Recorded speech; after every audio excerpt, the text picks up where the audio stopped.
Oh, wow, Todd. You're kind of making Caesar a mad genius. And by the way, maybe Caesar was a mad genius. I think part of Caesar's genius was letting those kids go a little bit, understanding that he was never going to control them to any major point. I mean, you look at Nick and Nate Diaz. What were they? They're effectively young gang kids, right? But young gang kids that were given the ability to put their focus into something good. So instead of screaming West Side Norteño MO, they're screaming Cesar Gracie Jiu Jitsu, and I think in the end of the day, like when you're comparing the two cultures, that's a good thing. As far as Gilbert and Jake go, the fact that they mesh so well with Nick and Nate probably had a lot to do with age.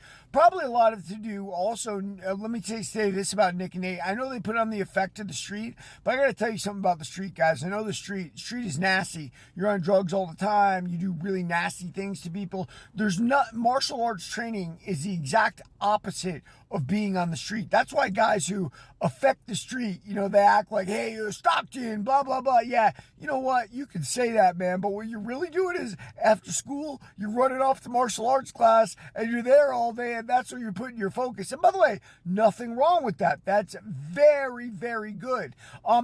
Cesar created the first cult of personality in MMA with those guys. And what do I always say, Todd? I say the Beavis and Butthead of MMA, right? With Nick and Nate was something people could relate to, and they loved it, right? Just like they related to Beavis and Butthead. I'll tell you what, I think one of the biggest misses in MMA and UFC in general was Roy Nelson, Big Country. I think if Dana had been behind Big Country, that would have been totally different. The everyman would have seen, I can be fat and I can be heavyweight champ of the world. But Dana didn't like Big Country. I don't think at the time, Dana was trying to get acceptance for the UFC and MMA in general. And I think Big Country made it look like, well, you don't have to be an athlete. It made it more look underground. And I think Dana missed a big step there. As far as Cesar goes, man, Cesar had to keep loose control of all those kids. Otherwise, he'd have had no control at all of them, right? And that's just the way it is.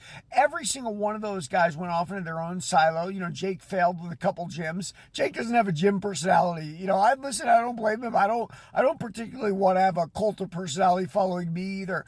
Gilbert did a little bit better, although I'll tell you, one of my training partners told me that when I left El Nino, the real drama started. And who knows what that means? Well, I think what it means is when you got a bunch of high school kids in charge of a business like that, weird stuff starts happening. So, whatever, man. I mean, I don't think we can blame Cesar for that. But besides, what are we blaming him for? I mean, that team had a great amount of success, popularity-wise and fight-wise.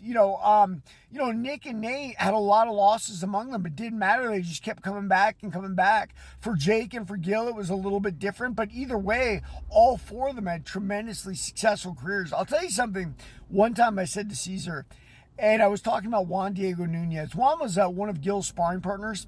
Juan's MMA record was 2-3. But something I noticed very conspicuously while I was training there, Juan was better at Gilbert in every aspect of MMA. Better at jiu-jitsu, better at Muay Thai, better at striking, but yet could not put it together on ring night. And I mentioned that when Cesar was visiting one time. Cesar looked at me and smiled and goes, yeah, funny how that is, isn't it? Yeah.